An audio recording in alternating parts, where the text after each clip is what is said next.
सोचिए एक टीनेजर घने पैसिफिक नॉर्थवेस्ट के जंगलों में पुलिस से भाग रहा है बिना जूतों के और लगातार उनसे छिपने की कोशिश में लगा हुआ है। ये कोई हॉलीवुड थ्रिलर का सीन नहीं बल्कि कोल्टन हैरिस मूर की रियल लाइफ की कहानी है जिसे दुनिया बेयरफुट बैंडिट के नाम से जानती है। स्वागत है आपका एक ऐसे मॉडर्न आउटलॉ की कहानी में जिसने लाखों लोगों की इमेजिनेशन को कैप्चर कर लिया और अपने समय में कहानी बन गया।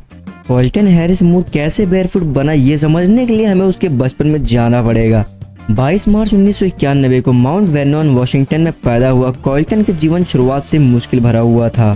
एक सिंगल मदर ने मोबाइल होम में उसकी परवरिश की जहां गरीबी, नेग्लेक्ट और अब्यूज उसके जीवन का हिस्सा थे। उसके पिता उसे तब छोड़ गए जब वो सिर्फ एक छोटा बच्चा था और उसकी मां अल्कोहलिज्म से जूझ रही थी। कोल्टन जैसे तैसे बड़ा हो गया। उसका दिल स्कूल में नहीं लगता था बल्कि अपने घर के आसपास के जंगलों में शांति मिलती थी। घने जंगल और शांत झील उसके लिए एक ऐसी जगह थी जहां वो खुद को आजाद महसूस करता था। लेकिन प्रकृति की शांति उसके अंदर के तूफान को खामोश नहीं कर सकती थी। 7 साल की उम्र तक कोल्टन ने अपने पड़ोसियों के घर में घुसना और चोरी करना शुरू कर दिया था। खाने का सामान, पैसा और जो कुछ भी हाथ लगता था सब ले जाता था। ये सिर्फ उसके लंबे और उतार चढ़ाव से भरे सफर की शुरुआत थी। जब कोल्टन अपने टीनेज ईयर्स में एंटर हुआ उसकी छोटी मोटी चोरियां बढ़ने लगी। वो जुवेनाइल डिटेंशन सेंटर में आता जाता रहा लेकिन कुछ भी उसे रोक नहीं पाया। महज 15 साल की उम्र में ही कोल्टन लोकल लॉ इन्फोर्समेंट के लिए एक जाने पहचाने नाम के बराबर बन चुका था। उसमें पुलिस से बचकर भागने का एक अलग ही टैलेंट था। दिनों तक, कभी तो हफ्तों तक वो जंगलों में ही गायब रहता था।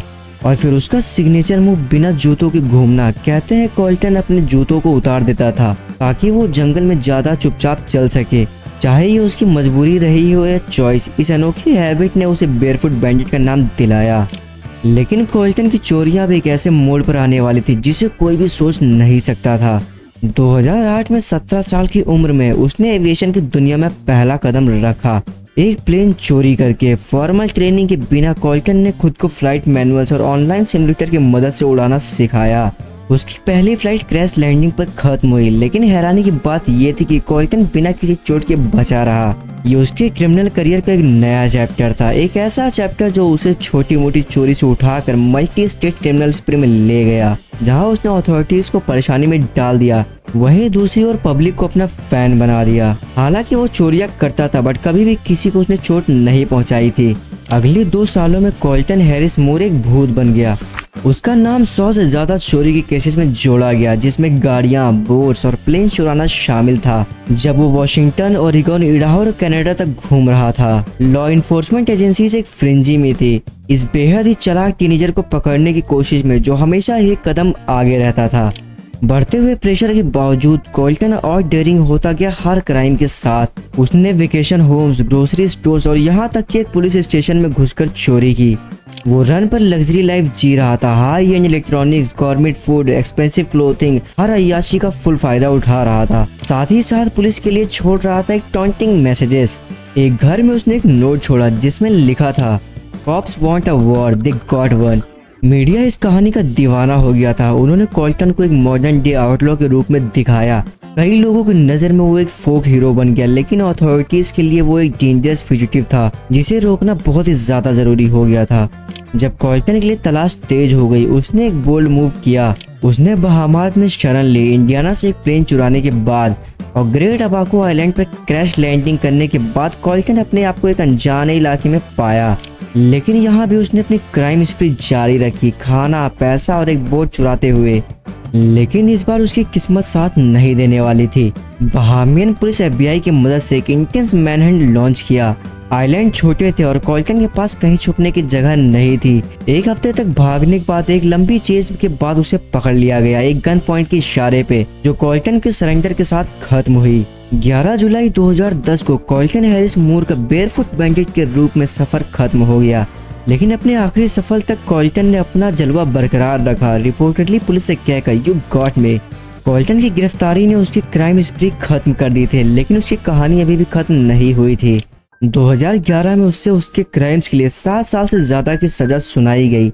जज ने कोल्टन के मुसीबत भरे बचपन को देखते हुए ये उम्मीद जताई कि कोल्टन अपनी जिंदगी को सुधार सकेगा। जेल में कोल्टन ने अपने जीवन पर सोचना शुरू किया। उसने अपने किए पर पछतावा जताया और अपने वक्त का इस्तेमाल एजुकेशन के लिए किया। उसने उन लोगों के साथ भी संपर्क किया जिनके साथ उसने गलत किया था, माफी मांगते हुए और अपने गलतियों को सुधारने की कोशिश करते हुए। लेकिन कोल्टन की कहानी का सबसे बड़ा रिमार्केबल हिस्सा ये था कि ये कहानी कितने लोगों के साथ रिजोनेट करती है। कुछ लोगों के लिए वो एक क्रिमिनल था, लेकिन दूसरों लोगों के लिए वो एक ऐसे इंसान का प्रतीक था जो उस वक्त सिस्टम के खिलाफ लड़ा जो उसने कभी समझा ही नहीं। किताबें लिखी गई, एक डॉक्यूमेंट्री बनाई गई और हॉलीवुड ने भी उसकी जिंदगी को फिल्म में बदलने का सोचा। कोल्टन हैरिस मूर की कहानी एक ऐसी कहानी है जो एडवेंचर, ट्रेजेडी और अंत में एक रिडेम्पशन की है।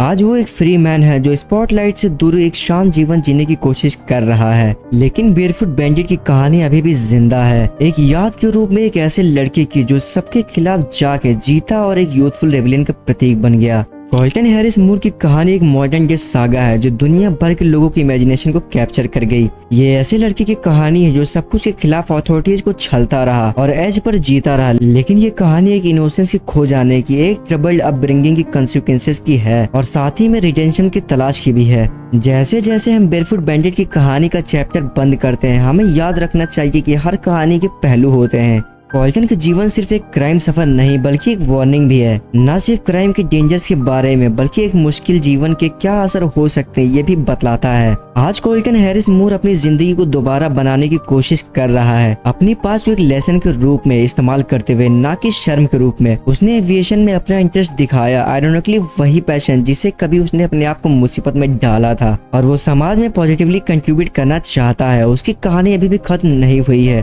और कौन जाने फ्यूचर उस लड़के के लिए क्या रखता है जो कभी पैसिफिक नॉर्थ वेस्ट के जंगलों में नंगे पांव भागता था। हमें ज्वाइन करने के लिए धन्यवाद इस इनक्रेडिबल जर्नी में कोल्टन हैरिस मूर की जिंदगी के थ्रू, जो बेयरफुट बैंडिट के नाम से जाना गया। अगर आपको ये कहानी हमारी तरह फैसिनेटिंग लगी तो प्लीज लाइक बटन जरूर दबाएं और ऐसे ही ग्रिपिंग स्टोरीज के लिए सब्सक्राइब भी कर लें। नीचे कमेंट्स में अपने विचार जरूर शेयर करें कोल्टन की इस कहानी के बारे में। तब तक के लिए बाय बाय, सी यू, मिलते हैं नेक्स्ट वीडियो में।